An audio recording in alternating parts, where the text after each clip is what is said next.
اب یوم عاشورہ کے حوالے سے کچھ باتیں سماعت فرمائیں۔ اسی مہینے میں عاشورہ کے دن میں اللہ تعالیٰ نے اپنی شان کے مطابق عرش پر استوا فرمایا۔ اسی مہینے میں عاشورہ کے دن بارش نازل ہوئی۔ یہ رحمت کے نزول کا دن ہے عاشورہ، یوم عاشورہ۔ اسی مہینے میں عاشورہ کے دن پہلی رحمت نازل ہوئی۔ اسی مہینے میں عاشورہ کے دن اللہ تعالیٰ نے حضرت آدم علیہ السلام کی توبہ قبول فرمائی۔ قبولیت کا دن ہے، توبہ کی قبولیت کا دن ہے۔ ہم اس مہینے اس دن میں بالخصوص اکثر جگہوں پر صبح کے وقت ہی 10 بجے 12 بجے کے قریب میں ہی امام علی مقام کی شہادت کے واقعات بتائے جاتے ہیں۔ اس وقت ہماری آنکھیں تر ہوتی ہیں۔ اگر اسی وقت ہم اپنے گناہوں سے توبہ کر لیں تو ایک طرف یوم عاشورہ، دوسری طرف امام علی مقام کی نسبت، توبہ ضرور قبول ہوگی انشاءاللہ۔ تو یہ کوشش ہم کیا کریں۔ اسی مہینے میں عاشورہ کے دن اللہ تعالیٰ نے حضرت ادریس علیہ السلام کو مقام بلند کی طرف اٹھا لیا۔ اگر آپ قرآن پاک پڑھیں گے تو آپ کو پتا چلے گا کہ حضرت ادریس علیہ السلام نے اللہ کی بارگاہ میں عرض کیا تھا کہ میں جنت دیکھنا چاہتا ہوں، اور پھر آپ کو آسمانوں پر اٹھا لیا گیا۔ پھر آپ جنت میں داخل ہوئے، اور جب کہا گیا، فرشتوں نے کہا کہ چلیے اب جانا ہے، تو آپ نے کہا کہ نہیں، اللہ کا وعدہ ہے، میں اپنے الفاظ کے جواب پیش کر رہا ہوں، کہ ایک مرتبہ جو جنت میں آ گیا وہ دوبارہ نہیں نکالا جائے گا۔ اس طرح آپ جنت میں ہیں حضرت ادریس علیہ السلام۔ آپ کا نام ادریس کیوں ہے؟ کیونکہ آپ درس دیا کرتے تھے، اس لیے آپ کا نام ادریس ہے۔ تو کام ایسے کرنے چاہیے کہ جن کی وجہ سے اچھے کام کریں تو اچھے نام بھی پڑے جاتے ہیں۔ تو ادریس ان کا نام۔ سب سے پہلے سوئی کا انوینشن کرنے والے، نیڈل کا انوینشن کرنے والے، جو جس سے کپڑے سیے جاتے ہیں، حضرت ادریس علیہ السلام۔ سلا ہوا کپڑا عطا کرنے والے دنیا کو، حضرت ادریس علیہ السلام۔ تو مقام بلند کی طرف اٹھایا گیا، پتا چلا یہ وہ دن ہے جو بلندی کی طرف لے جاتا ہے، اس لیے اس کی کیئر کرنی چاہیے، اس کو اچھی طرح گزارنے کی ہم کو کوشش کرنی چاہیے۔ اسی مہینے میں عاشورے کے دن، یوم عاشورہ کو، محرم کی 10 تاریخ کو، اللہ تعالیٰ نے حضرت نوح علیہ السلام کی کشتی کو جودی پہاڑ پر ٹھہرایا۔ جودی پہاڑ پر اسی یوم عاشورہ کو ٹھہری۔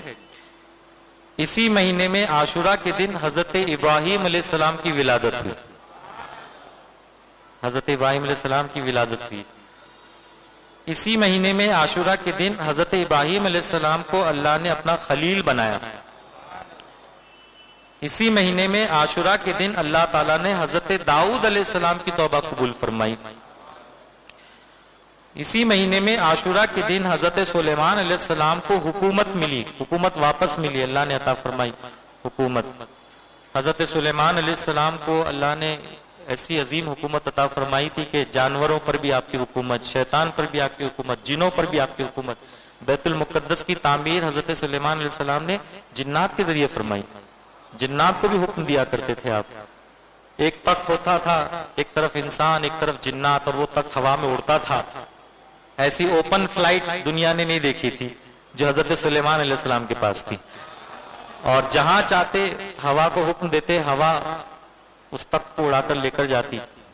حضرت سلیمان علیہ السلام کی اس حکومت کو دیکھ کر ایک مرتبہ ایک شخص نے کہا تھا کہ ماشاء اللہ، سبحان اللہ، کیا حکومت ہے آپ کے پاس۔ کبھی کبھی ہوتا ہے نا کہ کچھ بڑے ایسے لوگ جو ہم سے زیادہ کمفرٹ لائف جی رہے ہیں، بڑی اچھی کار میں ٹریولنگ کر رہے ہیں، بڑی اچھی جگہ پر رہتے ہیں، تو ان کو دیکھ کر ہم کو حسرت ہوتی ہے، ہم کو یہ ہوتا ہے کہ یار، وہ ہوتا ہے نا کہ دور کے جو ڈھول ہوتے ہیں وہ سہانے ہوتے ہیں، تو اکثر ہم لوگ دوسرے کو زیادہ صحیح سمجھتے ہیں کہ یہ تو بہت، اس کی زندگی تو بہت اچھی گزر رہی ہے، میری زندگی تو تکلیف میں گزر رہی ہے۔ وہ ہوتا ہے نا کہ ہمارا معاملہ کیسا ہے کہ راحت میں ناشکرا، مصیبت میں ناصبرا۔ تو جو اللہ نے دیا اس پر ہمارا دھیان نہیں جاتا کہ کتنی نعمتیں ہمارے پاس، جو نہیں دیا اس کے بارے میں ہم شکایتیں کرتے بیٹھتے ہیں۔ اللہ فرماتا ہے کہ لئن شکرتم لازیدنکم، اگر تم میرا شکر کرو گے تو میں تمہیں اور زیادہ عطا فرماؤں گا۔ تو شکر سے ملے گا، دنیا کو دیکھ کر افسوس کرنے سے نہیں ملے گا۔ تو سلیمان علیہ السلام کی بارگاہ میں ایک شخص نے کہا کہ اللہ تعالیٰ نے آپ کو کتنی عظیم سلطنت عطا فرمائی ہے، سبحان اللہ، ماشاء اللہ، کیا بات ہے، واہ واہ۔ حضرت سلیمان علیہ السلام نے جواب دیا کہ میری حکومت بندے مومن کے نام اعمال میں درج ایک تسبیح سے زیادہ اہمیت نہیں رکھتی۔ ذرا سبحان اللہ بولیے، یہ تسبیح زیادہ اہمیت رکھتی ہے۔ آپ فرماتے ہیں جو ایک تسبیح مومن کے بندے مومن کی زبان سے نکلتا ہے، جو نکلتی ہے اور جو اس کے نام اعمال میں درج ہوتی ہے، وہ میری حکومت سے زیادہ اہمیت رکھتی ہے۔ اب وہ بات تو سمجھ میں نہیں آئی ہے نا، ظاہری طور پر جو ہم کو دکھتا ہے ہم اس کو زیادہ مانتے ہیں نا۔ تو انہوں نے کہا کہ وہ جو شخص تھا اس نے عرض کیا کہ حضور یہ بات سمجھ میں نہیں آئی کہ ایک تسبیح زیادہ اہمیت رکھتی ہے۔ فرمایا سنو، حکومت ختم ہونے والی ہے، تسبیح باقی رہنے والی ہے، تسبیح باقی رہنے والی، حکومت ختم ہونے والی۔ تو کتنا بھی کس کو بھی مل جائے فائنلی جانا تو قبر میں ہے، لیکن جو تسبیح ہم کرتے ہیں، جو ذکر ہم کرتے ہیں، یہ باقی رہنے والا ہے۔ کسی شاعر نے کہا ہے مختصر سی میری کہانی ہے، مختصر سی میری کہانی ہے، جو بھی ہے ان کی مہربانی ہے، مختصر سی میری کہانی ہے، جو بھی ہے ان کی مہربانی ہے، جتنی سانسوں نے ان کا نام لیا یا رسول اللہ صلی اللہ علیہ وسلم، جتنی سانسوں نے ان کا نام لیا بس وہی میری زندگانی ہے، کیونکہ زندگی یہ نہیں ہے کسی کے لیے، زندگی ہے نبی کی نبی کے لیے۔ عیش کر لو یہاں منکرو 4 دن، مر کے ترسو گے اس زندگی کے لیے۔ جن کے دل میں ہے عشق نبی کی چمک، وہ ترستے نہیں چاندنی کے لیے۔ داغ عشق نبی لے چلو قبر میں، ہے چراغ لہد روشنی کے لیے۔